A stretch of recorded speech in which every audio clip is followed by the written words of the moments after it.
Diphthongs and triphthongs. What are those?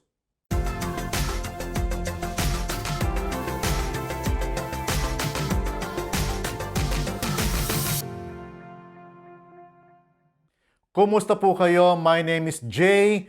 I'm a Filipino and I call Metro Manila in the Philippines my home. In this video, we are going to be talking about Tagalog diphthongs. Diphthongs are sounds produced by combining two vowels or two vowel sounds into one syllable. It is from the Greek word diphthongos, which means double sound. Diphthongs are very common in Spanish. For example, aire, air, reina, queen, oigo, I hear, cuidado, care, autor, author, and so on. English also has diphthongs like oil, rain, loan, brown, boy. In Tagalog, diphthongs are formed much like the way Spanish diphthongs and English diphthongs are formed. Here are some examples. The first diphthong is the combination of the letters A and Y, which produces the sound I. Let's try. Maynila, the Tagalog name for Manila. Bantay, guard. Kaway, wave. Bahay, house.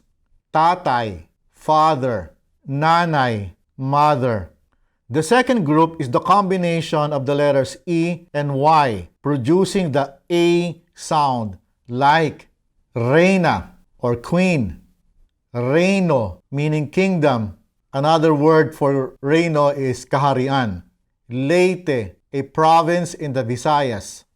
The next group is the combination of the letters O and Y, producing the OY sound, like baboy, meaning pig. Langoy, swim. Amoy, smell. We also have the combination of the letters U and Y, uy, like kasuy, cashew. Baduy, someone who is uncool. Aruy, meaning ouch. Then there is the AW combination, aw, like araw, meaning sun or day. Bulalakaw, comet. Sabaw, a broth. Tanaw, gaze. Bangaw, a large fly. And lastly, we have the combination of the letters I and W producing the sound ew, like aliw, meaning joy. Agiw, web. Baliw, crazy. Sisiw, chick. Paksiw, to cook and simmer in vinegar. The Filipino language also has triphthongs, or sounds produced by the combination of three vowels or three vowel sounds in one syllable. But in Tagalog, these are very limited to Spanish or Hispanized place names like Baguio, the summer capital of the Philippines in northern Luzon, known for its pine trees and cool weather. Bukawe, a town in the province of Bulacan, which is north of Manila. Kawayan, a town in Isabela province in central Luzon. May Kawayan, another town in Bulacan province. Oroquieta, a town in Misamis Occidental province in northern Mindanao. And Tanawan, a town in Batangas province south of Manila. We also have Hispanized surnames like Agkawili and Kagiwa, and I can't think of anything more. Do you know of any other Filipino words with triphthongs? If you do, please comment in the comment section below. Fun fact, at the beginning of this video, I mentioned that I call Metro Manila my home. But where is Metro Manila? How different is it from the more famous city of Manila?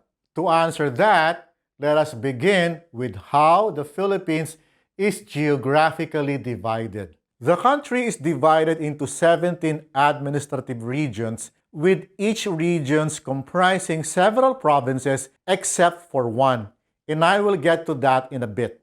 The administrative regions are numbered from 1 to 13 from north to south. 4 regions have unnumbered names such as the Cordillera Administrative Region, Mimaropa, Bangsamoro in Mindanao, the only autonomous region in the Philippines, and the National Capital Region or NCR, the smallest region in terms of geography but the biggest in terms of wealth.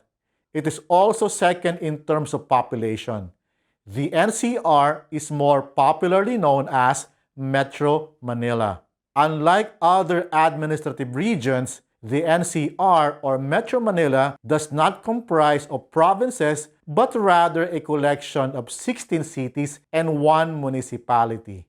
Included in Metro Manila is the city of Manila.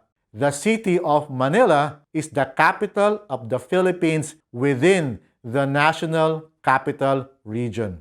The history of Manila is largely forgotten and not really taught much in school, particularly its pre-16th century history or its history prior to the arrival of the Spanish. Historians believe that Manila, or Maynila in Tagalog, was already a flourishing settlement by the 12th century in an area south of the Pasig River by a people known as the Tagalogs. The word Tagalog is a combination of the words Taga meaning from and Ilog meaning river or from the river. They had a complex hierarchical social structure ruled by dynasties similar to the rest of maritime Southeast Asia, including other parts of the Philippines.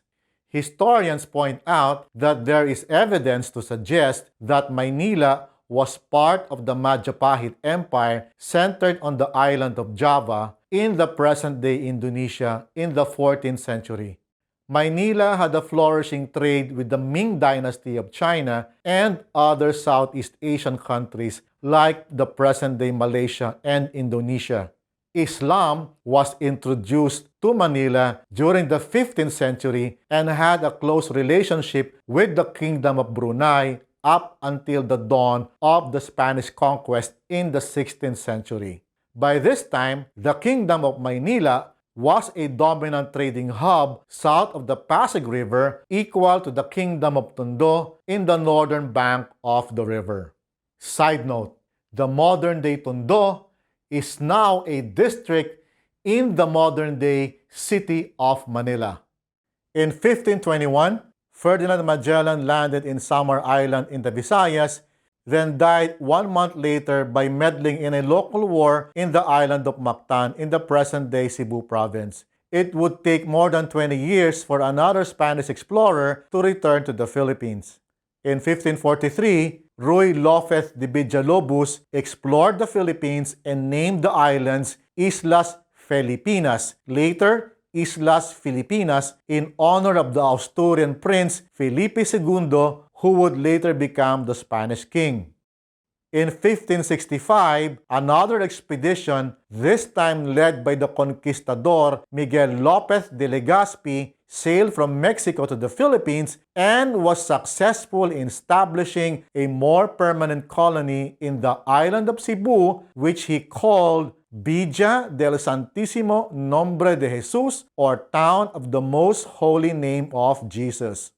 In 1575, Legaspi sailed to Manila with a force of 250 Spaniards and some 600 Visayan warriors and defeated the Tagalogs and their native allies, the Kapampangans, in several battles.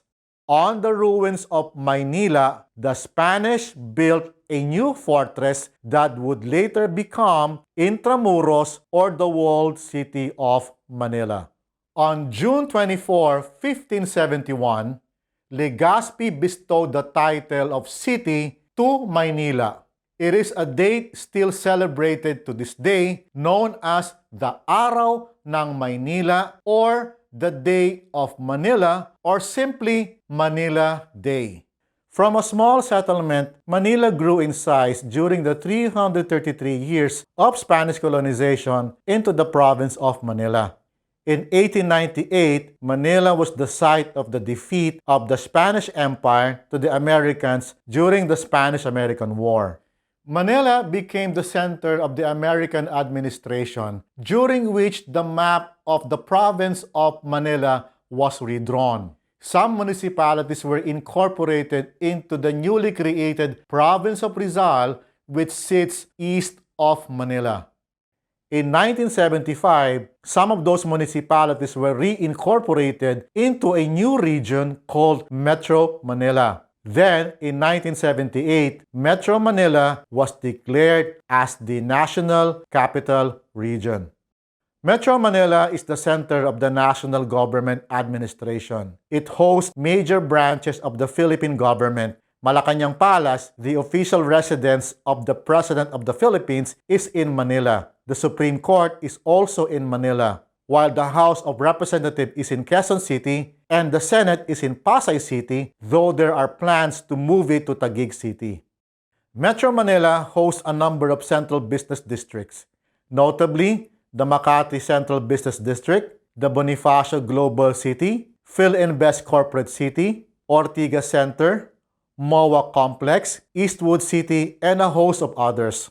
Metro Manila is small in comparison to the other regions with only 619 square kilometers and home to about 12 to 13 million in a country of over 100 million Filipinos, making Metro Manila as one of the most densely populated urban centers on the planet. There is this one very particular quirk about people who live in Metro Manila.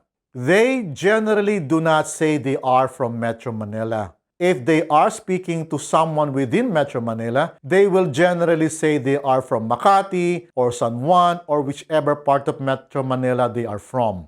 If Joseph, for example, who lives in Mandaluyong City, travels outside of Metro Manila, say to Cebu, he will most likely say that he is from Manila and not necessarily from Mandaluyong City. His friend from Cebu will refer to Joseph as someone from Manila and not Mandaluyong City. You see, Manila as a home is expressed in a more expansive and exclusive sense. I'd like to say that I am from Metro Manila to make a very distinct point that I am not geographically located in the city of Manila. I'm actually from Quezon City. And that really is a very personal choice on my part. I hope you learned something new today, and if you did, I would really appreciate if you click on the like button. And if you haven't subscribed, please do so and click the subscribe button and also the bell button so you will be updated of new videos that I will be coming out regularly. I will see you again next time. Hanggang sa susunod!